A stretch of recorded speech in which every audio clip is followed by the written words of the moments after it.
pag-usapan natin 'to yung, dapat, matatanggal na si Alan Peter kanina. Mm. Puntahan muna natin 'to. Ito kasi nangyari mga kababayan. So, itong hugong na 'to mga kababayan, nung ano pa 'yan, nung weekend pa 'yan bago pa ako lumipad papunta dito sa kung nasaan ako ngayon. Oo, hugong na 'yan, pinag-uusapan na 'yan. Mm. Pinag-uusapan na 'yan. Ang problema mga kababayan, siyempre wala naman tayong ano, wala naman tayong, tawag dito, impormasyon pa na solid, oo. Pero kanina, eh, merong talagang ganap kanina, oo. Kukuwento ko sa inyo. Sabi, Escudero returning as SP, oo, ito yung kahapon 'to actually. Sources say number reached to replace Cayetano. Okey, ang tanong, meron daw kasing info dito, sabi ng source ng Inquirer. Sabi niya, they only said that the numbers have supposedly already been secured, sabi. May numero na. Mm. Pero, ang nakumpirma lang dito ay yung kung sino yung tatanggalin. Si Alan Peter Cayetano talaga, oo. Mm. Ngayon mga kababayan, kaninang umaga, tinawagan ko yung ano natin, yung ating, puting, tawag dito, ah, paru-paro. Si Puting Paru-Paro, oo. Tinawagan ko si Puting Paru-Paro, guys. Anong sinabi, nagtanong kay Puting Paru-Paro, sabi, PP, triple P, Puting Paru-Paro, triple P. Triple P, question, ano na ba, mangyayari na ba yung ano, yung, pagtanggal kay Alan Peter Cayetano? Mangyayari na ba yan? Naudlot, di natuloy. Hindi natuloy, eh. Sabi ko, "Oh, ba't di natuloy?" "Oh, sige, mamaya kukuwento ko sa inyo. Mamaya ikukuwento ko sa inyo." Pero panoorin muna natin 'to, itong balita kanina ng UNTV sa kung ano yung nangyari. Okay, ito. Bakit hindi natuloy ang usap-usapang Uy, ba't nawala? Ang pangit na pagpapalit naman ng internet. uli ng liderato sa Senado? Alam mo Bernard, yan din ang tanong ng marami kanina sa mga nakausap natin kasi talagang yun yung mainit na usapin bago pa mag-convene ang Senado bilang impeachment court. Inaasahan nga na magpapalit muna ng liderato ang Senado para palitan si Senate President Alan Peter Cayetano. Yung nga ikinagulat ng iba hanggang nag-adjourn ang sesyon ay walang nangyaring palit liderato. Pero nabanggit kanina ni SP Cayetano na may nangyaring ang pakiusapan ng minority mula sa kanilang grupo sa majority para lumipat. Baliktad. Okay, baliktad ang nangyari. Mali yung report. Siyempre sinungaling si Cayetano. Pero mali yung report. Mali yung sinabi ni Cayetano sa mga reporter. Baliktad ang nangyari.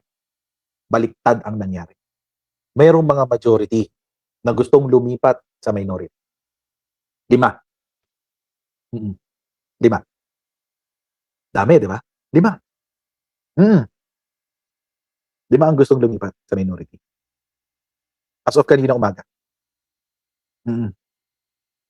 Pero ito ang nangyari kung bakit naudlot.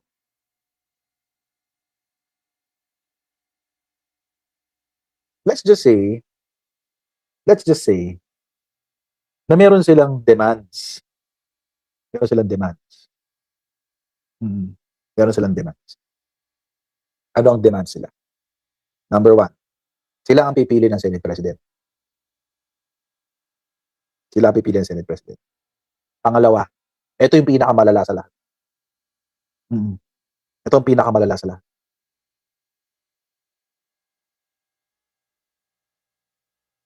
Yung mga kaso nila, buburahin.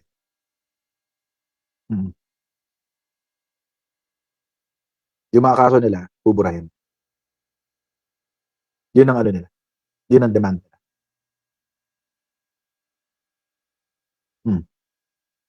You do the math. I won't say names. I won't say names. You do the math.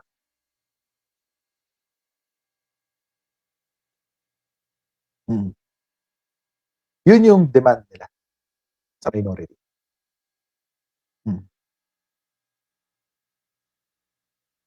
Pero mga kababayan, basahin natin yung mga reaction nyo. I like the reactions dito. Ha? Sabi ni Sophia, 3 sangkot sa flood control. Okay. Sabi ni Slap, eh di wow, narinig ko na yan sa invoice. Sa invoice in sabi person. In person. Okay. Buburahin kaso. Saan buburahin? Di ba ombudsman magkakaso? hindi ko babasahin yung mga ibang comments. Yung may mga pangalan, hindi ko babasahin. Bahala kayo. Oo. Hindi naman pwede yon. Alam na natin kung sino sila. Sabi ni Meli Silpedes. Ayan. Sabi ni Lilinan, what, the PK? Ito pa, sabi ni Son of Ultramar, bakit ginagamit na bargaining chip ang krimen? Diba? We had the same reaction. Pare-pareho tayo ng reaction, mga babayan. Mm-hmm. Mm-hmm. Pare-pareho tayo ng reaction. No deal. Bahala kayo sa buhay nyo. No deal tayo dyan. Yan yung mga babayan eh. Yan yung mga bagay ba. Well, I guess you already know kung sino sila. Doon pa lang sa clue eh. Alam niyo na agad eh. Diba? Doon pa lang alam niyo na agad. No deal. Ano yung mga kababayan? Kasi kapag tinolerate natin yan, kapag hinayaan natin yan, we are just tolerating their crimes. Kinukonsinti natin yung krimen nila. Buti sana lang mga kababayan, buti sana kung tatawid sila dahil sa prinsipyo. Kaso hindi. Self-preservation pala ang hanap ng mga loko-loko. Self-preservation ang hanap ng mga saraulo talaga. Yun talaga ang deal. No joke. Napamura nga ako nung sinabi sa akin ni Trippy yan eh. Ni Trippy. Puting paru-paros. Trippy. Oo. Napamura talaga ako, sabi ko. Oo, kanina sa taxi yun. Tapos sa Pasig, napadlingan misis ko sa akin. Sabi ko, ba't nagalit ka? Kasi ko, mamaya kwento ko sa'yo. Kasi tigas ng mukha, di ba? Ang tigas talaga ng mukha. Alam niyo, nakaka-abwisit doon. Nakaka-abwisit doon. Gumawa ka ng krimen at gagamitin mo yon bilang leverage para magkaroon ng advantage sa impeachment. Yun naman talaga yun, guys. Tutuusin. Di ba?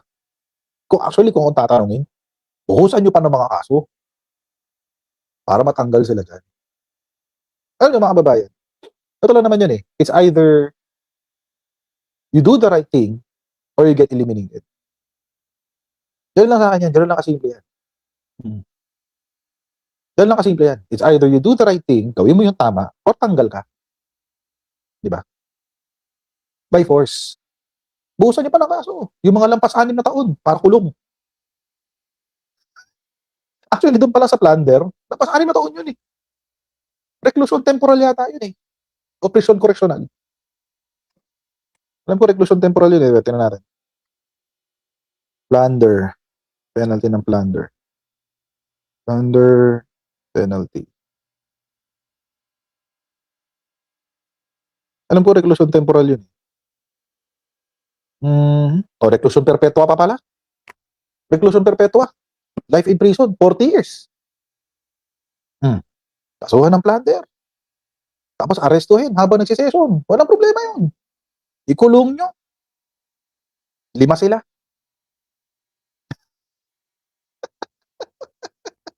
Ikulong nyo.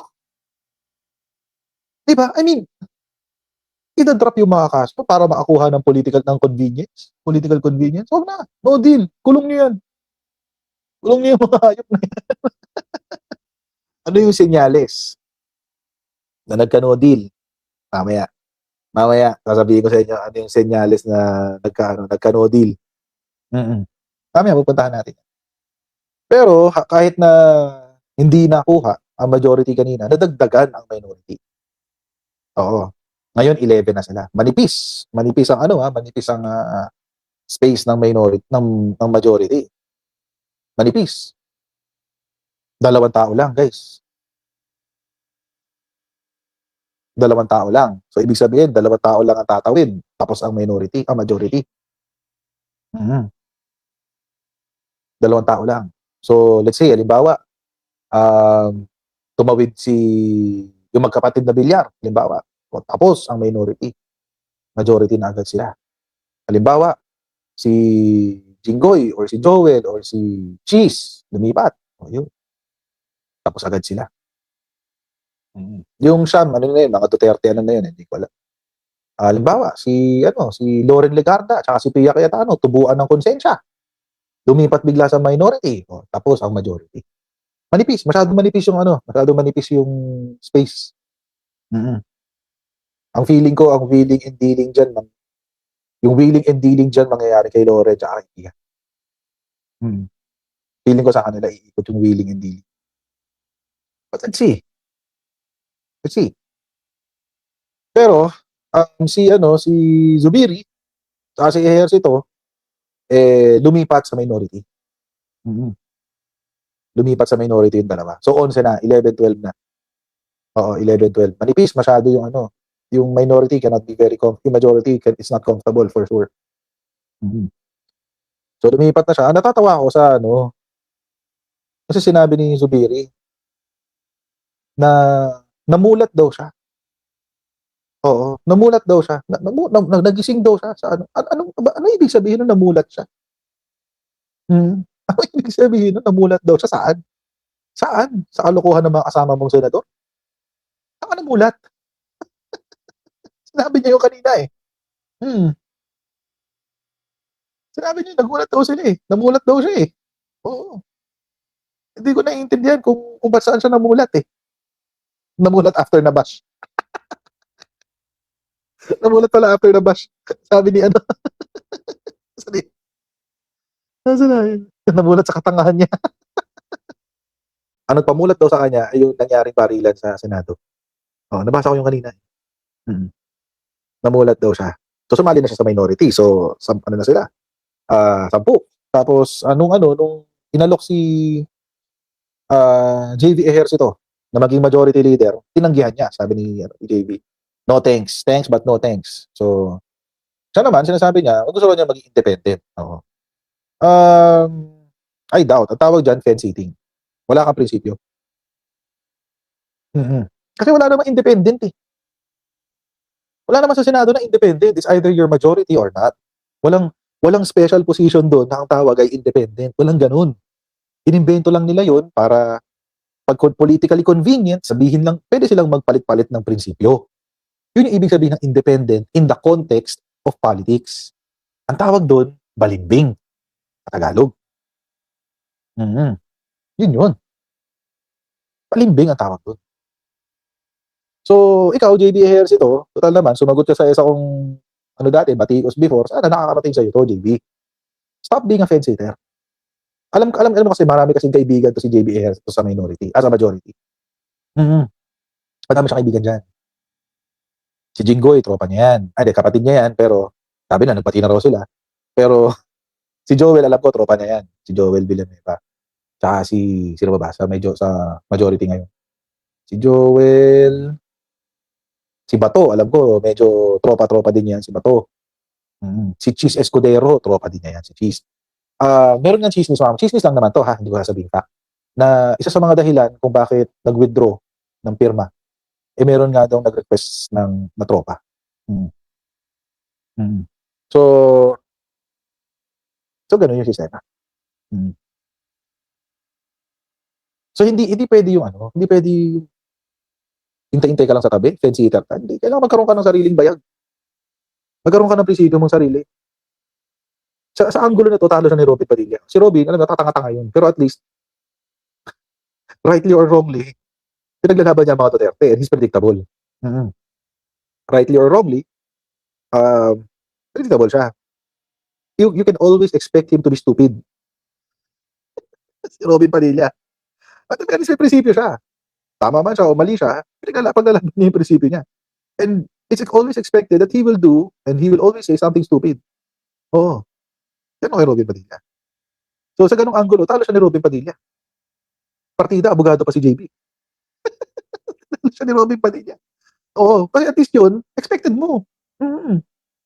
Expected mo. Bobo siya. Expected mo yun. Wala siyang ibang utak kundi Duterte. Yun lang. At least yun, ipaglalaban niyo yung katangahan niya kay Duterte. Expected yun. Pero si JB, no, lo, wala kang tatayuan. Wala, titignan ko lang kung saan siguro okay. Titignan ko saan okay. Oo. Pero alam niyo mga kabayan, itong mga to, dapat matuto na kayo makinig sa boses ng taong bayan. Oh, example, mga kabataan daw gusto nang tanggalin si Cayetano. Eh syempre, alam niyo mga kababayan, si Cayetano, magaling talaga sa drama yan. Sinungaling yung hayop na yan. Sinungaling yung hayop na yan. Maski bata, alam nilang sinungaling si Alan Peter Cayetano. Tapos kakampihan nyo pa rin. Kaya nga yung mga kasama niyan, mga katulad niya si Raulo rin. Oh, si Aimee, si Marcoleta, si Bato, si Robin, si Bongo, oh, Cheese, Joel, Jinggoy. Yung mga kasama niya, pare-pareho sila. Mga si Raulo. Oh, sobrang si Raulo yan. So, kaya he's in good company. Kapag nandun sa kabila. Not only that, pati mga dati niyang kaklase sa Ateneo, sinusuka na siya. Sinusuka na siya. Pati mga dati niyang kaklase. Di ba siya nahiya? My goodness. The latest came Sunday from Cayetano's own batchmates at the Ateneo Law Class of 1997. Regrettably, at the helm of this crisis is a member of the Ateneo Class of 1997. We therefore appeal to our batchmate, Senate President Alan P. Cayetano, to remember what we were taught in the Ateneo and to adhere to our oath as lawyers and officers of the court. We urge the Senate President to study carefully his own case of Pangilinan versus Cayetano, as the pronouncements therein belie the credibility of his dispositions and decisions as the Senate President on the ICC controversy. Pati mga kasama niya sa UP, yung yung nagkakaisang tugon, tinira din siya. Imagine, buong Pilipinas, sinusuka si Alan Peter Cayetano. So, ito ngayon yung sign na hindi nagkaroon ng agreement. Di ba kanito ko kanina na merong nagde-demand from the minority, di ba? Na magkasuhan. Ito ngayon yung sign na hindi nagkaroon ng agreement. Panoorin nyo. Kaso ang inirekomenda ng DOJ na isampa sa mga respondent. Bernard, kasong plunder, graft, direct bribery at corruption of public officials ang inirekomendang ikaso ng Ombudsman dito sa mga sangkot na individual. Batayan sa resolusyong kanilang natanggap mula sa Department of Justice. Hawak na ng Office of the Ombudsman ang resolusyon mula sa Department of Justice National Prosecution Service, laman ng komprehensibong preliminary investigation report patungkol sa mga sangkot sa umano'y pagmamanipula ng pambansang pondo noong 2025 mula sa yugto ng National Expenditure Program hanggang General Appropriations Act. Napag-alaman din ang mga umano'y bid rigging o pandaraya sa mga kontrata na pinopondohan ng gobyerno. The DOJ panel concluded that there is an interconnected network of public officers who abused their official designations to manipulate project specifications, clear budgets, and rig public bidding workflows. Kasama rito Yun, sina patay. Senator Jinggoy Estrada, former DPWH Secretary Manuel Bonoan, iba pang DPWH officials na sina Bong Dinglasan, Denrel Cortuna, Manny Bulusan, Arturo Gonzales at iba pang mga individual. Alam Bagamat mga sangkot rin, inirekomendang wag nang isama ang yumaong dating DPWH Undersecretary na si Catalina Cabral, pati ang dating DPWH officials na ngayon state witnesses na sina Roberto Bernardo, Gerard Opulencia at Henry Alcantara kapalit ang kanilang matitibay na testimonya. Okay. Bakit hindi na kinasuhan ng kasong kriminal si Cabral? Kasi wala na siya. Deads na siya. So kapag na-deads ka, your criminal liability is extinguished.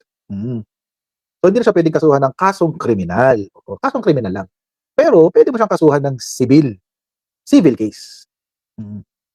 Civil case. So ang kakasuhan mo ay yung kanyang estate o yung kanyang mga tagapagmana.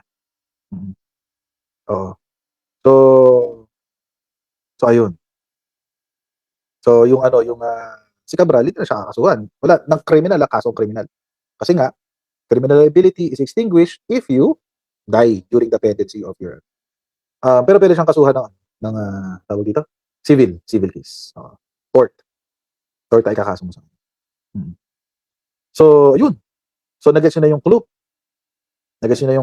kung bakit no deal. Kung ano yung naging response sa kanya.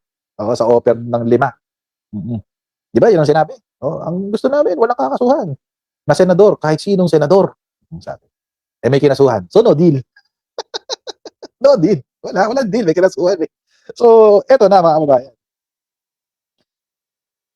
Just put 2 and 2 together. Magigets nyo na ako sino yung 5. Just put 2 and 2 together. Magigets nyo na ako sino yung mga tao na nagdemand. Pero mga kababayan, again, kung akong tatanungin, this is a good development. On a strategic level, mga kababayan, on political strategy, polats ka lang ng konti, lalo na sa coming impeachment.